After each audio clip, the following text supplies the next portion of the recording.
ببلوك نوت اليوم معي أن دومينيك شوتو يلي هي رئيسة المركز الثقافي الفرنسي بدير القمر. Bonjour. Bonjour. Vous êtes la directrice de l'Institut français de Deir el-Qamar. Tout à fait. Et je veux juste préciser que l'Institut français, c'est le nouveau nom du Centre culturel français. Exactement. Que vous avez changé en 2000, le nom, vous avez changé le nom en 2011. En 2011, effectivement, tous les centres culturels français au monde sont devenus Instituts français, de façon à ce que les Libanais aillent à New York, à Pondichéry, à Acapulco. Quand ils voient Institut français, ils savent que c'est la représentation du ministère français des Affaires étrangères pour la culture, la langue et la pédagogie. Donc ça a le même nom maintenant partout. Ça a le même nom partout dans le monde. لكن تغير اسم المركز الثقافي صار اسمه Institut français يلي كان قبل اسمه Centre culturel français.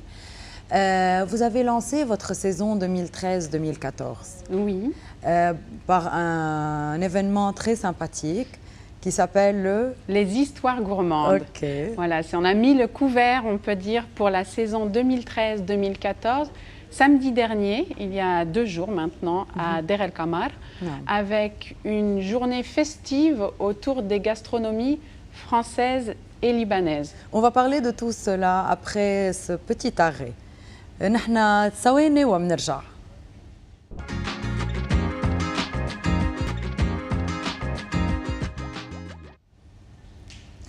Donc, vous avez lancé votre saison 2013-2014 et donc ça s'étale un peu sur l'année scolaire, plus les activités de l'été prochain, voilà. L'été 2014. Comme on dit en France, pas de répit pour les braves, on travaille de janvier à décembre. Donc, il n'y a pas un mois de repos, même pas un mois en de été. repos.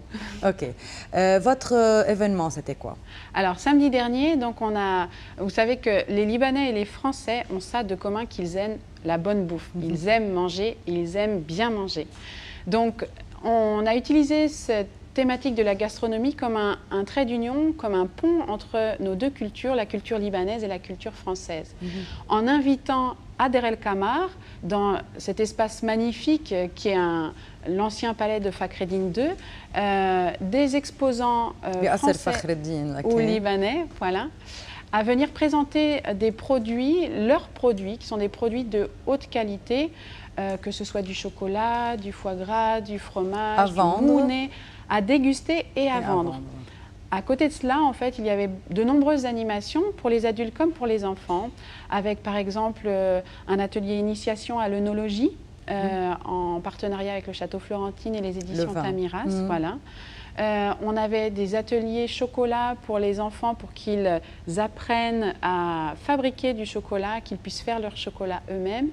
On avait des recettes, des petits cours de cuisine, des mini-workshops en fait, par exemple sur le kébé nouri ou sur les crêpes pour les enfants. Donc toute la journée a été rythmée en fait par des rendez-vous comme ça réguliers. Et c'était seulement une seule journée? On le fait sur une journée qui est la journée de lancement officiel de la saison pour l'Institut français de Deir el-Qamar qui réunit du coup les parents, les enfants, les amis, toutes les tranches d'âge. Et donc, vous avez lancé maintenant la saison et donc les activités de la saison. Tout à fait. Quelles sont vos activités pour la saison prochaine? Alors, on a une activité très dense, que ce soit à l'Institut français de Deir comme dans tous les instituts français.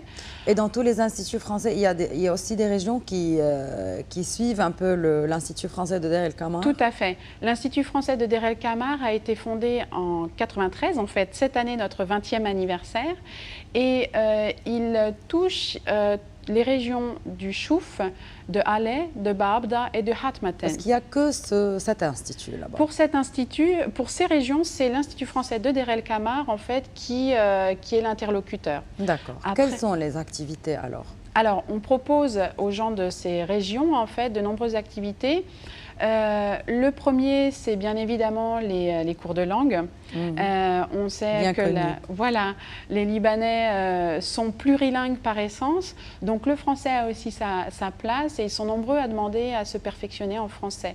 Donc on lance à nouveau là en septembre la session de cours de langue qui s'adresse pour les adultes aussi. Voilà, à la fois aux enfants, aux adultes, aux professeurs, aux mères de famille, parce que ça c'est une spécialité un petit peu à Deir el-Qamar.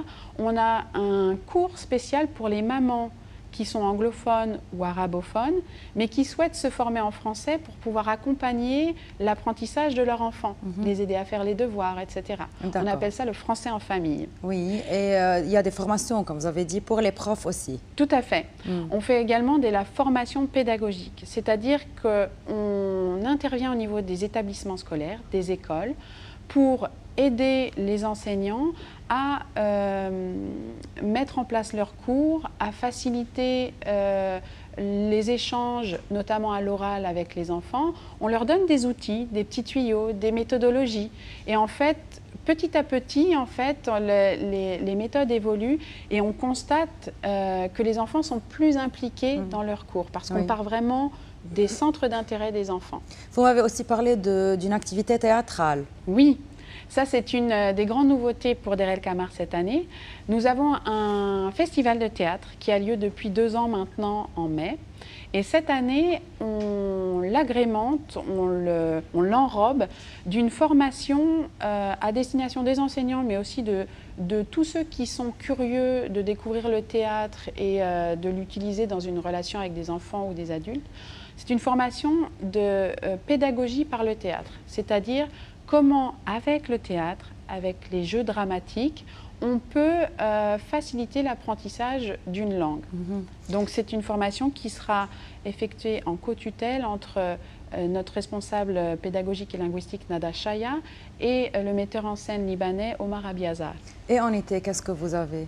Alors durant tout l'été, on accueille beaucoup d'enfants, que ce soit à Der El Kamar et dans les 4 casas, parce qu'on travaille aussi en décentralisé, pour des sessions qui sont à la fois des cours de langue, mais des cours de langue par le plaisir. Donc on va faire des petits ateliers de bricolage, on va faire des sorties pédagogiques, on va organiser des rencontres avec des personnes qui sont francophones autour de thématiques.